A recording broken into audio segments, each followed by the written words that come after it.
Hey, what's happening everyone? I am Sir James from Gamerfuzion.com, and today I'm here to provide you with my review for Toukiden Kiwami. Now pretty much what this game is that this is a remake slash expansion of the original title on the PlayStation Vita. So pretty much the way this story goes is that you are a warrior who has traveled to this village, but you're not just an ordinary warrior, you are actually naturally gifted, where you're able to carry more of the spirits of the fallen past warriors into battle. And pretty much what this makes you is that this makes you a very important slayer to the village and the key to stopping this threat, which is the Ani. But overall the experience in the story was pleasant, especially the character development, which most players will get to enjoy. Now going over the graphics, visually the game looks really good on the PlayStation 4. When I first heard the game coming to the PS4, I was worried that this was going to be some weak port coming to the console, just kind of a way to earn some extra money, but thankfully enough, everything about the game in terms of the detail and the environments look really good and definitely look like a next-gen title in terms of the character development, the set pieces, the locations, the set of armors and which you can buy, and of course the really nice details of the different creatures and monsters that you get to face in the game look really well done. But overall, I'm pleased to say that no matter if you get this on the PlayStation Vita or PlayStation 4, the visual aspects is definitely top quality. Now going over the gameplay is relatively easy and simple to understand, where even newcomers alike won't have any issues when coming to this title. So pretty much essentially what you're going to be doing is that you're going to be doing variations of amount of quests where you could be hunting creatures, finding specific items, and of course battling giant monsters. Now when this game was first coming out on the original PlayStation Vita title, most people were comparing this as to Sony's solution to Monster Hunter, but unfortunately since I played both Monster Hunter and this, I don't really get that same vibe. These are two totally different games, but overall the experience of that, you do have some similarities like fighting giant monsters, fighting items in which you can craft your own unique armors and set pieces, and some of these items can also grant you abilities which work quite well. Not only that, this game offers an online edition where you can take on with up to 3 of your other friends in a 4-player cooperative play, which is quite nice. Now going over the enemies such as the bosses that you get to face in the game, what's really cool about these creatures is that when you get them to about minimum health, they actually transform into a completely different form, and which means that their attack patterns change quite often.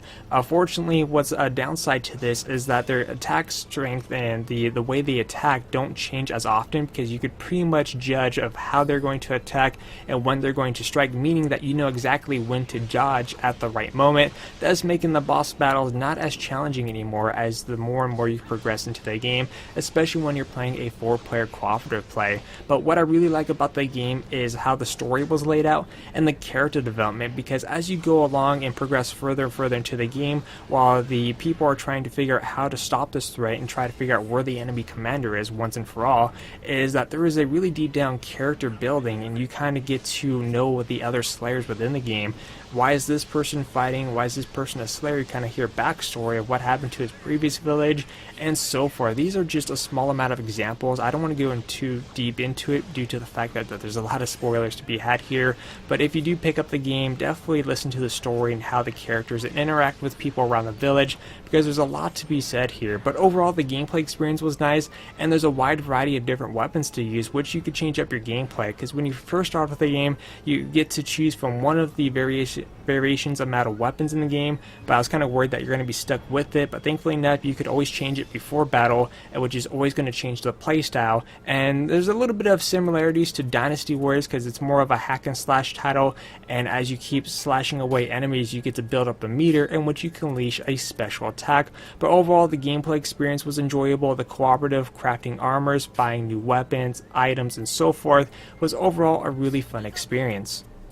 Now going over the sound aspect for this title, the game is only in Japanese, meaning that there is no option for English voice actors. However, the Japanese voice actors did a really good job portraying the roles of the different slayers that this game has to offer, and of course the in-game soundtrack was really enjoyable, especially when you get to the massive boss fights that you have to face off into. Definitely gets your blood boiling and really excited once you enter these fights. Now, going over the replay value, some people may look at this as a repetitive game where you're doing the same thing over and over again, but overall, the way the gameplay is laid out and the storytelling, overall, I didn't really get bored or it didn't feel too repetitive, especially since there's a lot of armor and weapons I wanted to craft and or upgrade. I found myself going back to these various locations trying to find the items that I need in order to craft such items, but overall, the experience and the lifespan here, you're going to have many hours of enjoyment, especially with the online functionality. It's definitely something you could easily sit around with your friends, hack away against monsters, craft new items, and of course just overall have a splendid time. It's kind of like one of those Dynasty Warriors games where it may seem repetitive, but something about it is really enjoyable that's going to keep your interest for much longer. Now, as for the innovation, was there anything new here? Was this something that we were to see before? Unfortunately, I never got a chance to play the original PlayStation Vita title, so I can't really go over all the major changes from the original onto this one, but whatever changes they make was definitely well worth it. I had a great time while playing this, so no matter if you're getting this for the Vita and or PlayStation 4, overall, you're going to have a really enjoyable experience. So in the end, I'm going to give Toukiden Kiwami a 9 out of 10. Definitely worth picking up.